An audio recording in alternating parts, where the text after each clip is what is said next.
حضرت خدیجہ رضی اللہ عنہا، یہ وہ نام ہے جو کسی تعریف کا محتاج نہیں۔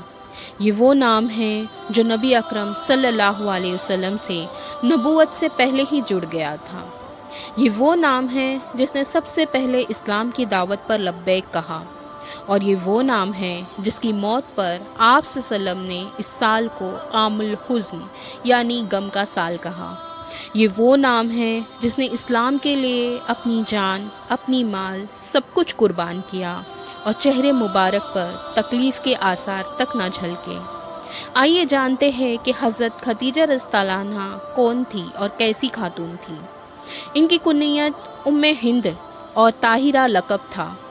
سلسلے نسب کچھ اس طرح ہے کہ خدیجہ بنت خویلد بن اسد بن عبد العزیٰ بن قصی پر پہنچ کر ان کا خاندان رسول اللہ صلی اللہ علیہ وسلم کے خاندان سے مل جاتا ہے۔ والدہ کا نام فاطمہ بنت زاہدہ تھا اور لوئی بن غالب کے دوسرے بیٹے عامر کی اولاد تھی۔ حضرت خدیجہ رضی اللہ عنہ کے والد اپنے قبیلے میں نہایت معزز شخص تھے۔ مکہ آ کر اقامت کی۔ عبد الدار بن قصی کے جو ان کے ابن عم تھے حلیف بنے اور یہی فاطمہ بنت زاہدہ سے شادی کی، جن کے بطن سے عام الفیل سے 15 سال قبل حضرت خدیجہ رضی اللہ عنہ پیدا ہوئی۔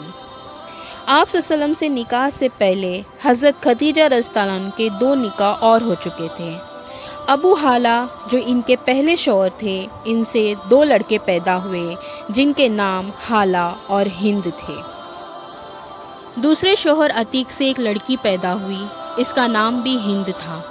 کہا جاتا ہے کہ حضرت خدیجہ رضی اللہ عنہ کے والد اور ان کے پہلے شوہر جنگ فجار میں مارے گئے، جس کے بعد حضرت خدیجہ رضی اللہ عنہ نے عتیق سے نکاح کیا۔ بعض روایت میں آتا ہے کہ عتیق کا بھی انتقال ہو گیا تھا اور بعض نے فرمایا کہ عتیق نے آپ کو طلاق دے دی تھی، واللہ العالم۔ حضرت خدیجہ رضی اللہ عنہ ایک سمجھدار خاتون تھی۔ باپ اور شوہر کے مر جانے کے بعد آپ نے ان کی تجارت کی باغ دوڑ کو سنبھالا۔ جب آپ نے آپ صلی اللہ علیہ وسلم کی صداقت اور امانت داری کے چرچے سنے تو حضرت خدیجہ رضی اللہ عنہ نے اپنے تجارت کا سامان آپ صلی اللہ علیہ وسلم کو دینا پسند کیا۔ حضرت خدیجہ رضی اللہ عنہ نے آپ صلی اللہ علیہ وسلم کو پیغام بھیجا کہ آپ میرا مال تجارت لے کر شام کو جائے، جو معاوضہ میں اوروں کو دیتی ہوں آپ کو اس کا دگنا دوں گی۔ حضرت صلی اللہ علیہ وسلم نے قبول فرما لیا اور مال تجارت لے کر حضرت خدیجہ رضی اللہ عنہ کے غلام میسرہ کے ہمراہ تشریف لے گئے۔ اس سال کا نفع دوسرے سالوں سے 2 گنا ہوا تھا۔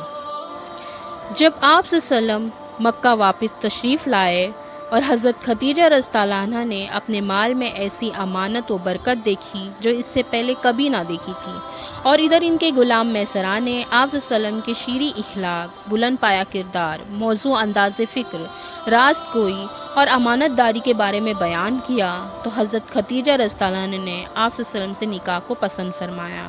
یہ وہ وقت تھا جب عرب میں عورتیں اپنے نکاح کے معاملات خود طے پاتی تھیں۔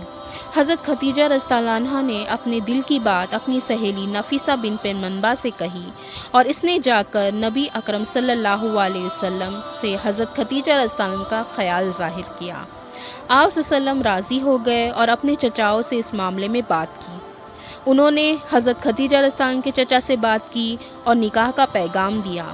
2 مہینے بعد مہر میں 20 اونٹ دے کر آپ صلی اللہ علیہ وسلم نے حضرت خدیجہ رضی اللہ عنہ سے نکاح کر لیا۔ اس وقت حضرت خدیجہ رضی اللہ عنہ کی عمر 40 سال تھی اور آپ صلی اللہ علیہ وسلم کی عمر 25 سال۔ حضرت خدیجہ رضی اللہ عنہ نسب، دولت اور سوجھ بوجھ کے لحاظ سے اپنی قوم کی سب سے معزز اور افضل ترین خاتون تھی۔ یہ پہلی خاتون تھی جن سے رسول اللہ صلی اللہ علیہ وسلم نے شادی کی اور ان کی وفات تک کسی دوسری خاتون سے شادی نہ کی۔ آپ صلی اللہ علیہ وسلم سے حضرت خدیجہ رضی اللہ عنہ کو 6 اولادیں ہوئی۔ سب سے پہلے قاسم پیدا ہوئے اور انہی کے نام پر آپ صلی اللہ علیہ وسلم کی کنیت ابو قاسم پڑی۔ پھر زینب رضی اللہ عنہ، رقیہ رضی اللہ عنہ، ام کلثوم رضی اللہ عنہ، فاطمہ رضی اللہ عنہ اور عبداللہ پیدا ہوئے۔ جب آپ صلی اللہ علیہ وسلم پر غار حرا میں وحی کا نزول ہوا اور آپ صلی اللہ علیہ وسلم نے جبرائیل امین کو ان کی اصل حالت میں دیکھا اور جس ذمہ داری اور شرف سے اللہ رب العزت نے آپ کو نوازا تھا، آپ صلی اللہ علیہ وسلم اس سے خوف زدہ ہو گئے تھے۔ آپ صلی اللہ علیہ وسلم کو خوف تھا کہ لوگ آپ صلی اللہ علیہ وسلم کو مجنون اور شاعر کہیں گے اور کوئی آپ کی بات کا یقین نہ کرے گا۔ تب حضرت خدیجہ رضی اللہ عنہا ہی تھی جنہوں نے نہ صرف آپ صلی اللہ علیہ وسلم کی بات پر یقین کیا بلکہ ایمان کی دعوت پر لبیک بھی کہا۔ حضرت خدیجہ رضی اللہ عنہا کا مکہ والوں پر رعب اتنا تھا کہ حضرت خدیجہ رضی اللہ عنہ کی حیات میں کسی مشرکین میں دم نہ تھا کہ وہ اللہ کے رسول کو تکلیف پہنچا سکیں۔ انہوں نے اپنا مال آپ صلی اللہ علیہ وسلم کے حوالے کر دیا کہ آپ صلی اللہ علیہ وسلم جس طرح چاہے اسے دین کی راہ میں خرچ کریں۔ گھر میں غلاموں کے ہونے کے باوجود خود آپ صلی اللہ علیہ وسلم کا کام کرنا پسند کرتی تھی۔ آپ صلی اللہ علیہ وسلم کو مشرکین کی تردید اور تکذیب سے جو کچھ بھی صدمہ پہنچتا، حضرت خدیجہ رضی اللہ عنہ کے پاس آ کر دور ہو جاتا تھا، کیونکہ وہ آپ صلی اللہ علیہ وسلم کی باتوں کی تصدیق کرتی تھی اور مشرکین کے معاملے کو آپ صلی اللہ علیہ وسلم کے سامنے ہلکا کر کے پیش کرتی تھی۔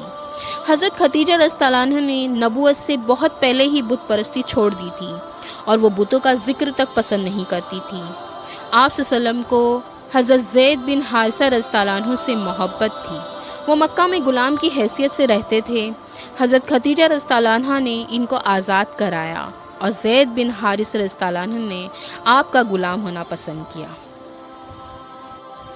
جب مشرکین نے مسلمانوں کا بائیکاٹ کیا اور انہیں گھاٹی میں قید کر لیا، نہ کوئی خرید و فروخت کرتا، نہ کوئی تعلقات قائم رکھے گئے، یہاں تک کہ یہ وہ وقت تھا جب مسلمانوں نے درختوں کے پتے کھا کھا کر گزارا کیا، تب وہ حضرت خدیجہ رضی اللہ عنہ ہی تھی جن کے اثر و رسوخ سے اس گھاٹی میں اناج آتا تھا، مگر خوراک کی کمی نے انہیں سخت کمزور کر دیا تھا۔